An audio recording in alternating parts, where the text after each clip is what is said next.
lone figure steps onto a narrow wooden bridge. He's massive, too big to be real.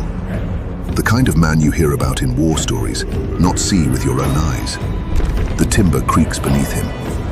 Across the bridge, the English army is coming, thousands of them. He doesn't move. Not a word, not a flinch, just breath and silence. Who is he? And why is he here alone facing an army? On the restless, churning waters of the North Sea, a fleet of 300 longships, their sails like dark wings carved through the crashing waves. At the head of this fleet was Harold Hardrada, the Hard Ruler, a living legend born of fire and steel. He was more than a king. He was a walking monument to the Viking Age. His reputation had been shaped by a lifetime of war. He had fought for emperors in the distant courts of Byzantium, serving in the fabled Varangian Guard. His sword had spilled blood from Sicily to Jerusalem. He had returned to the north with a fortune, a brutal kingdom, and a name that struck fear across Europe. Now, he had come for England, a kingdom he believed was his for the taking. But this is not his story alone. He watched the English coastline draw near, a land fractured by the death of its old king, Edward the Confessor. In his place now sat Harold Godwinson, a formidable fighter, but one whose claim to the throne was far from secure. To the south, William of Normandy gathered his forces, a looming threat that pulled Harold's gaze and his best men. Harold saw his opening. With England distracted, he would strike. His fleet carried 10,000 warriors, a storm of Vikings eager to leave their mark on foreign land. "Let us carve our fate into English soil," Harold had declared to his men, his voice a roar above the crashing waves. And so they did. They swept down the coast, a tidal wave of blood and iron, Scarborough burned, left in ruins, a warning written in smoke and fire. At Fulford, they crushed the northern English forces, their shield wall a grim, unbreakable line. York surrendered in fear, and with it, the north was theirs. Victory had come quickly, too quickly. And in their triumph, they made a fatal mistake. The September sun burned overhead, dry and unrelenting, the kind of heat that made battle feel like a distant memory. It felt like a day for rest, not war. Convinced they had broken English resistance, they marched to a quiet village called Stamford, where a narrow bridge crossed the River Derwent. The bulk of the army camped nearby, scattered across the fields, laughing, drinking and dreaming of spoils. Even Harold had let his guard down. Their armor, including chainmail, shields and helmets, had been left behind, stowed away on the ships miles to the south. Only a skeleton force remained to guard the bridge. The rest waited unarmored, unaware and exposed. They thought they had time. They were wrong. While the Vikings laughed in the fields near Stamford Bridge, in the far south of England, a very different kind of king was already moving. King Harold Godwinson had been preparing for the storm he knew was coming from William of Normandy. But then came word of the Viking invasion. His response was immediate and brutal. With his elite housecarls, the finest warriors in England, he began a death march north, 185 miles, in 4 days. He was not a king who waited, he was a king who acted. His army, a blur of exhausted but determined faces, moved with a single purpose. Their feet hammered the roads like war drums. They marched in silence, a grim ghost of an army, muscles screaming, joints on fire. But they did not stop. And then, finally, they crested the last hill, Stamford below them. The sight was a brutal shock. Vikings, scattered, unarmored and unprepared, were everywhere. The English appeared like a ghost army, a thundercloud of death rising on the horizon. Chaos erupted, shouts of alarm ripped through the air. Men scrambled for weapons, faces twisted with fear and disbelief. Harold, ever the warrior, seized his sword. His eyes burned with a fatalistic fury. He knew this was the end, but he would not die quietly. One man steps out from the disorder and onto the narrow wooden planks. Some say he towered over 7 feet tall and is as wide as 2 men. The planks groan under his impossible weight. After 10 paces, he stops. He waits. His eyes are fixed straight ahead, on the far side of the river. Around him men run, yell, scatter, but he remains motionless. He breathes, slow and steady, listening only to the water beneath the bridge. His long hair and beard sway with the breeze, the only motion in a body held tight with purpose. He wears a simple linen tunic, damp with sweat, clinging to a body carved by war. A light wool cloak hangs from one shoulder, fluttering in the breeze.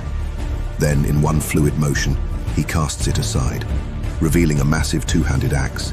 He grips it with both hands, the cloak settling on the bridge behind him, forgotten. Ahead, the English army draws near, but he does not move. Not yet. The English surge forward, a living wave funneling across the narrow bridge. But the first to reach him doesn't pass, nor the second, nor the third. The berserker meets them with steel. He swings wide, and a man falls. Then another, and another. His axe is a blur, a whirlwind of sharpened death. Bodies crash to the wood. The bridge becomes slick with blood. Still, he holds. He controls the choke point, forcing the English to come at him one at a time. And one by one, they fall. He doesn't yield an inch. His arms are tireless, his fury endless. The English press forward, pushing their dead ahead of them, and still he cuts them down. Chroniclers would later write of this moment with reluctant awe. They say he held the bridge alone for over an hour, killing dozens. The sun climbs higher, but the berserker does not fall. His back is a wall, his axe a gate to death. A man turned myth, a force of nature. One Viking against the might of England. But even a berserker, a man of legend, cannot fight forever. The English, frustrated and enraged, were at a standstill. They could not cross the bridge, and their numbers meant nothing against the one-man wall. Then came a whisper. An idea passed like a secret down the line. A soldier, not known for strength but for cunning, slipped away from the ranks. He found an empty barrel, lowered it into the river and climbed inside. With grim resolve, he drifted with the current, hidden beneath the bridge. Above him, the sounds of battle rang out, the clash of steel, the roar of men, and the unyielding rhythm of the berserker's axe. The soldier reached his position. Cold water filled his boots. He steadied his breath, reached for his spear and waited. Then, with a single thrust, he drove the spear upward, between the planks and into the warrior above. The strike found its mark. The berserker staggered. His axe slipped. He turned, as if to face the unseen enemy, then collapsed. He had held the line longer than anyone had a right to. Not cut down in open combat, but undone by the one place he could not guard, from beneath. His body tumbled from the bridge and into the river, his axe clattering against the wood as he fell. The man who had stood against an army was gone, but not defeated, only overwhelmed. With the berserker gone, the bridge was open.